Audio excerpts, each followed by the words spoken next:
video just to show you guys around a little bit about what I was talking about for academic planning.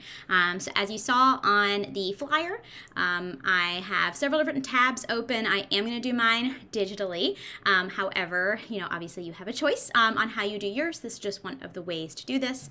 I have 3 tabs currently open on my browser. I have the catalog open here, which is just catalog.ucsc.edu. I also have an academic advisement report open. So this will be inside of your portal under academics. And then on the left-hand side for you all, it will say academic advisement report. And then I'm actually using, it's an old form that we don't actually use too much at UC Santa Cruz for anything formal these days, but I still like it for academic planning. I like this note section over here on the side.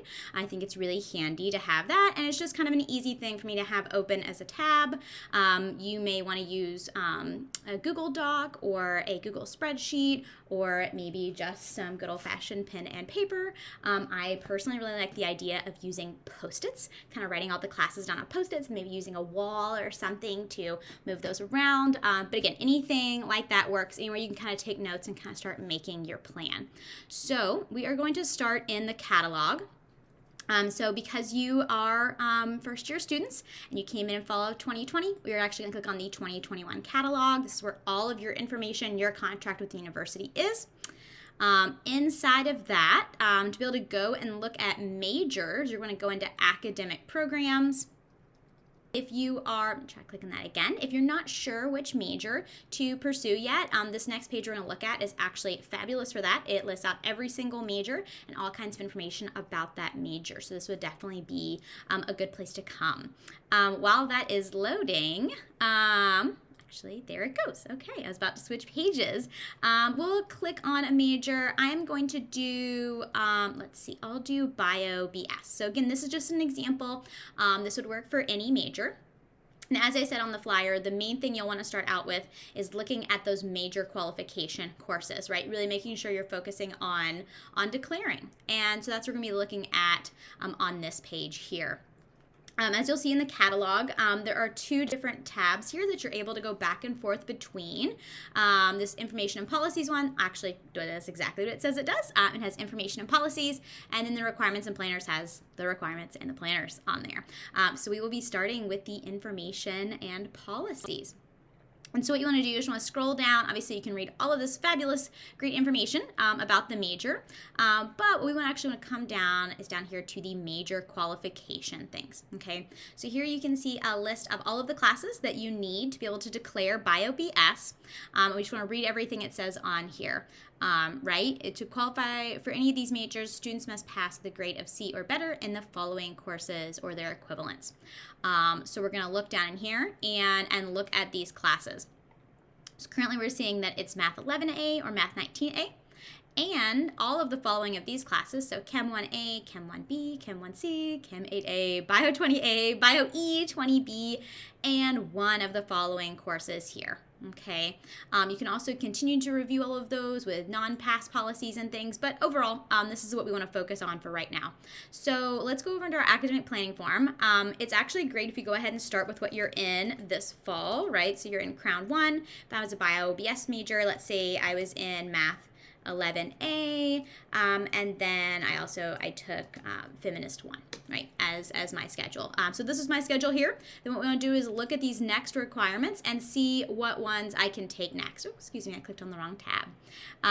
And so we're going to have that math requirement, so that is a good option there, so we won't worry about putting that in there. But we do want to look at these next, okay? So let's click on each one of these courses. When you click on them, it actually pops up with a course description, as well as any prerequisites if it meets a general education quality and the quarters that it's offered. So very, very handy place to come. The catalog is absolutely amazing for these types of things. So we look at this, and it just says previous enrollment in Math 3 or higher, which means I'm qualified to take that one. But let's click on the next one. All right, and so for this one, it looks like it's just concurrent enrollment with Chem 1M is recommended, but not required, no real prereqs. So far, Chem 1A and Chem 1B are options for my schedule. We'll go ahead and do the same thing with Chem 1C. But here we'll see that Chem 1A, right, is the prerequisite. So we'll be waiting on that one. And then I'm not going to click this one. I know for a fact that these are all prerequisites for that one, but you could definitely click on it and learn about that yourself. For the Biology 20A, it is also a prereq of the Chem 1A. And for Bio E20B is a prerequisite of Bio 20A. So, and then lastly down here, the Bio 20L, it also has a prerequisite of Bio 20A. Now, I know I went through those really quickly, but that was to kind of show you how to think through those. But what this told us when we looked at it was, currently, in the winter quarter, I would be eligible to take both of these courses here. And I would not recommend taking 2 chemistry classes together, but you have the option for taking both. So we would definitely put one of those in my plan. So in the winter time, we will do Chem 1A is what I'm going to put in there.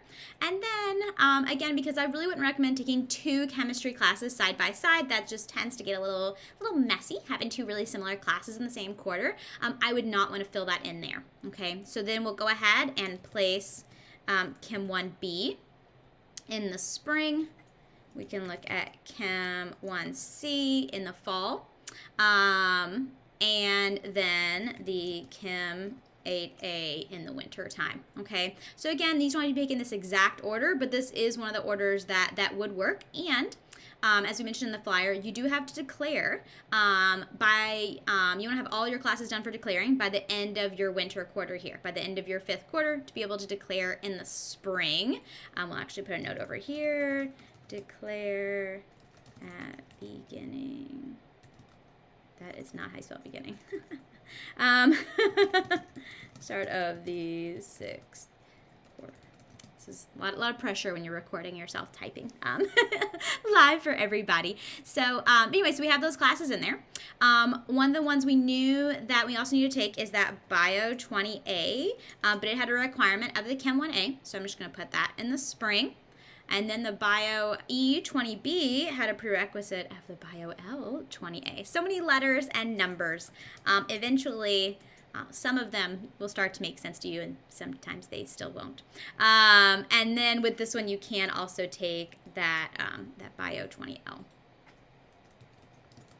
Okay, so this plan now has every single course that we just saw in those major requirements section, and it completes them all within that time. Okay, so this is why it's so great to start here and really kind of build from here. And so the next things we want to go in and insert is more major required courses. So we were in this tab here, but we're actually click on requirements and planners. So what this one does, it literally lists out every single course that you're required to take and lists out the different categories, the different options, and you're able to read through all of those. Same way it was on the first page, you can click on it and it pops up with a course description. So very, very handy. When you're reading the catalog, you always want to be really careful of wording. So all of these classes take one of the following classes. You always want to make sure you're reading through those. This is a really great place to come. I also really like using the sample planners that are located down here at the bottom. And these, you can see they just have a sample way of doing it. It doesn't mean this has to be how it's done, but it is one way that it can be done. And so for me, I kind of like this because it helps with planning, because it allows you to see that, 2 classes might go together, well. And so this is really especially helpful in those upper division type classes. And one of the things I'm noticing on this plan that we also would have noticed at the top, how we read everything, was that I am required to take Math 11B, right? I'm required to take that second part of calculus. So that will be my other winter major class. And as we already went over in that flyer, really 2 major courses a quarter is really what you want to focus on. You may one day, once you're, been here a couple quarters, gotten a little bit comfortable with stuff, you may find that you're able to take more than 2 major courses in every quarter. But 2 major courses every quarter, does set you up in just a better place for planning. And most of the plans, as you'll see, do tend to lean towards that as well, right? With having 2 major courses in each one, and then kind of having a third one that's an option. And so we do want to keep kind of filling this in, right, until we kind of have about 2 major classes in each quarter. But we can see we already have 2 in the spring. We have 2 in the fall. The only one we don't have is 2 in the winter time. So we can come over here back into the catalog and look and see kind of what our next, like maybe lower div course is. It does look like there's some options of possibly going into some upper divs, but we're going to say I'm going to focus on just lower division courses. Physics 6A or 6L, Bio E20C, Stats. Those are all some lower div ones that might be good fits for that winter quarter. Or you might say, hey, organic chemistry was hard for me in high school. I want to just take that by itself. And that's an option. You just want to look at the rest of your plan, everything else you have remaining, and make sure that only taking one would be okay. But for right now, I'm going to go ahead and I'm just going to put the Bio E20C in there. Okay. Now for right now, I'm not actually going to go into the spring quarter for planning purposes, but you're getting the idea of how this would work. Okay, so the next thing that we want to put in our plans is focusing on any other university requirements, right? So we did the declaration. The next thing is writing 2 must be complete by 3rd year. Okay, so that's the next thing we want to focus on. For my plan here, I am going to be LWARE certified, so I am not going to put writing 1 in the winter. However, if you have not met your LWARE and you're going to need writing 1, then you will definitely want to put that here in the winter. But for purposes of here, I'm only going to need to put writing 2 in my plan. And a good place to check, actually, about writing is inside of your academic advisement report under the UC requirements. If that is listed and says not satisfied, then down here for the entry-level writing requirement, LWARE, if it still said not satisfied, then you would need writing 1 in the winter. Okay, but as we can see here, I have met that already, so that is not a concern. But we do want to go ahead and put writing 2 in this plan, okay? So writing 2, again, we want to have it done before this 3rd year starts here. So it could really go in any of these quarters, but you want to make sure it's a quarter where you just feel confident in your other classes. Writing 2 is not difficult, but it can be a decent amount of work, right? It is quite a bit of writing. So I'm actually going to plan, I don't know, let's see. I'm going to plan on putting writing 2 in my fall quarter. At that point, I will have been through 2 other chemistries. I'll have an idea of how chemistry works here at EC Santa Cruz. I'll also have already had a biology course, and I just feel like I'll be feeling a little more confident in that quarter. And I tend to be able to accomplish a lot in the fall quarter. So I'm going to put writing 2 there. So those are both complete. Now we just really going to be filling in with general education requirements. So we're going to go back to that academic advisement report, and we're going to use this to look and see what general education requirements that you still have remaining. Now, not everything works correctly in the academic advisement report. However, the GEs show perfectly. So this is a great place to come. And so what it's going to do in here is it'll list satisfied when a class has already been satisfied by a class that you have previously taken. And so you can actually look down here and see exactly what that was. And then for any ones that say not satisfied, those are the ones we're going to note. So it looks like we have IM and then SR. I'm going to go ahead and put those on this plan. GEs still. Okay, it was IM, SR, and then PE, and PR has been satisfied. So one of the things I will point out with PE, PR is the same way. There are 3 different options for fulfilling PE and PR, but you only need 1 class for each one of those. So it looks like, yeah, the only one that I still need, looks like I must have came in with a bunch of AP credit. That is completely fine. And but yeah, you just want to list the ones that are remaining here, and those can be ones you insert in here. Now, personally, for me, I like to just kind of say GE. And in each one of these, instead of trying to pick out a GE, different GEs are offered in different quarters. You might want to take one with a friend, or something which might sound more exciting, or something may not work with your schedule. So for me, I don't like to pick out the specific GE or GE category that's going to go in here. I just like to put the word GE.